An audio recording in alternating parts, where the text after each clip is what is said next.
दून विधानसभा के जाडला, कुणहड़ और मंडेसर ग्राम पंचायत में जनसंपर्क किया। दून की जनता ने तय कर लिया है कि यहां से भारतीय जनता पार्टी को भारी मतों से लीड दिलाकर ऐतिहासिक जीत दर्ज करानी है। भारतीय जनता पार्टी सांसद व भाजपा के शिमला लोकसभा से प्रत्याशी सुरेश कश्यप का चुनाव प्रचार लगातार जारी है। अपने जनसंवाद की कड़ी में उन्होंने इंडी गठबंधन व कांग्रेस पर जोरदार हमला बोला। उन्होंने कहा कि इंडी गठबंधन के नेता सनातन धर्म को प्रतिदिन उठकर गालियां देते हैं। वह प्रभु श्री राम जी के मंदिर को बंद करके ताला लगाकर फिर से टेंट में भेजने के स्वप्न देखते हैं। उन्होंने कहा कि राम मंदिर भारतीय जनता पार्टी व मोदी सरकार की गारंटी थी, जो कि प्रधानमंत्री मोदी के कुशल नेतृत्व में पूरा किया। राम मंदिर का निर्माण व प्राण प्रतिष्ठा भारत ही नहीं बल्कि पूरे विश्व भर में सनातन संस्कृति को मानने वाले लोगों के लिए गर्व का विषय है। राम मंदिर के निर्माण के लिए भाजपा ने वर्षों से त्याग किया है, जिसका परिणाम है राम मंदिर के रूप में राष्ट्र मंदिर का निर्माण हुआ। उन्होंने बताया कि श्री राम को नहीं मानने वाले लोग भारत के नहीं हो सकते। आज सनातन संस्कृति का प्रसार पूरे विश्व में हो रहा है। वह सनातन पूरे विश्व को वैश्विक शांति का मार्ग प्रशस्त कर रहा है। उन्होंने कहा कि दुबई में हाल ही में मंदिर का बनना भी इस बात का प्रमाण है। भाजपा ने राम मंदिर आंदोलन व कार सेवकों का सम्मान किया है। वहीं इंडी गठबंधन के अखिलेश यादव की पार्टी ने निहत्थे कार सेवकों पर गोलियां चलाई और सैकड़ों राम भक्तों की हत्या की। जनता यह सब भूल नहीं है। साथ ही उन्होंने कहा कि उत्तर प्रदेश की कमान योगी के हाथों में है। उन्हें पता है कहां बुलडोजर चलाना है, तो विपक्ष के लोगों का यह सपना मात्र अपना ही रहने वाला है। चुनावी जनसभा में भाजपा प्रत्याशी व सांसद सुरेश कश्यप ने कहा कि प्रधानमंत्री मोदी के रहते धर्म के नाम पर दलितों, पिछड़ों के आरक्षण की लूट करने की बात ये सोच भी नहीं सकेंगे। कांग्रेस व इसके गठबंधन के लोग दलितों व पिछड़ों के आरक्षण को मुस्लिम समुदाय को बांटने की बात कर रहे हैं। देश के जिन राज्यों में इनकी सरकारें पहले ही इस काम को कर रहे हैं, प्रधानमंत्री नरेंद्र मोदी पिछड़े वर्ग व दलित समाज के उत्थान के लिए कई प्रकार की योजनाएं साथ लगातार प्रयासरत है।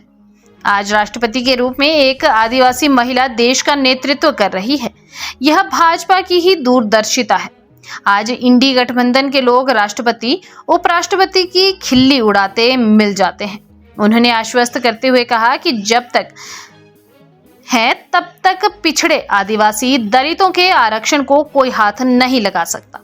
उन्होंने कहा कि कांग्रेस का खेल खतरनाक है। ये यहाँ आपसे वोट मांग रहे हैं, दक्षिण में जाकर उत्तर प्रदेश के लोगों को अपमानित करते हैं, अनाप शनाप बोलते हैं।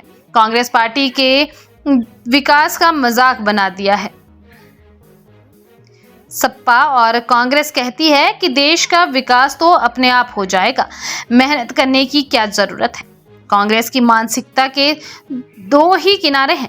एक ये कहते हैं कि अपने आप हो जाएगा और दूसरा ये कहते हैं कि क्या होगा। कांग्रेस ने 60 साल देश पर राज किया। हालत ये थी कि देश में 85% घरों में नल से जल नहीं आता था। हमने 14 करोड़ परिवारों तक पानी पहुंचाया। उन्होंने कहा कि इंडी गठबंधन मात्र झूठ, तुष्टीकरण, परिवारवाद और भ्रष्टाचार का सामान बेचते हैं।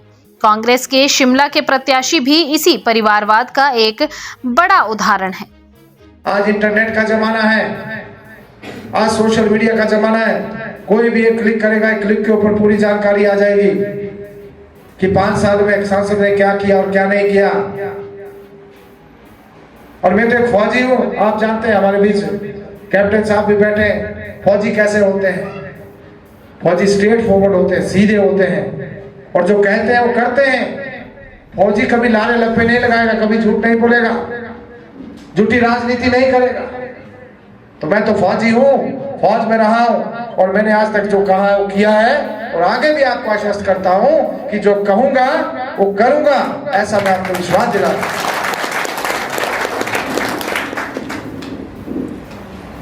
इसलिए मैं तो आपसे यही निवेदन करना चाहूंगा कि आप सबका आशीर्वाद मिले, आप सबका विश्वास मिले, स्नेह मिले, प्यार मिले 1 जून को मतदान है, एक एक वोट भारतीय जनता पार्टी के लिए, कमल के फूल के लिए पड़े,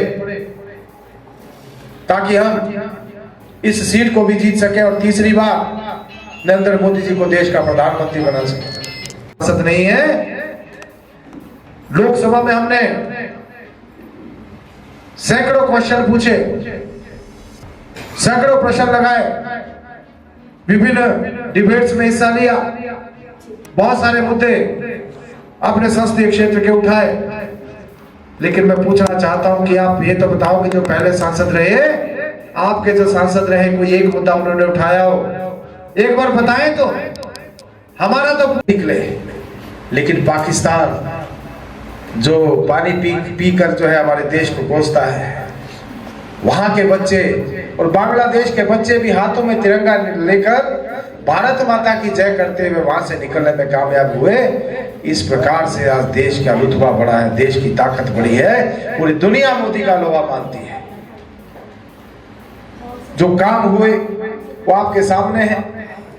धारा 370 को समाप्त किया गया, 3 तलाक को समाप्त किया गया, माताओं बहनों को लोकसभा और विधानसभा में 33% आरक्षण दिया गया, और सबसे बड़ी बात 500 साल पुराना जो हमारा संघर्ष था, हमारी मांग थी कि अयोध्या में राम मंदिर बने, वो रास्ता भी प्रशस्त हुआ। 500 सालों के बाद रामलला टेंट से निकलकर अपने मंदिर में विराजमान हुए। मैं समझता हूं हम सबके लिए बड़े गर्व की बात है। तो प्रधानमंत्री बनाना है, इस बात को भी आप अच्छे से जानते हैं। पिछले 10 सालों में जिस प्रकार से हमारा देश आगे बढ़ा है, देश ने तरक्की की है, देश ने उन्नति की है, जिस प्रकार से हमारा देश शक्त हुआ है, पूरी दुनिया में हमारे देश का मान सम्मान बढ़ा है, इसके लिए तीसरी बार मोदी जी को फिर से प्रधानमंत्री बनाना, देश को और आगे ले जाने के लिए, ताकि हमारा देश और उन्नति कर सके और तरक्की कर सके।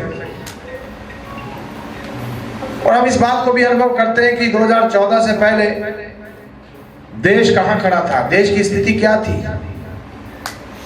इस देश में घोटाले होते थे, भ्रष्टाचार होते थे, लेकिन आज विकास होता है।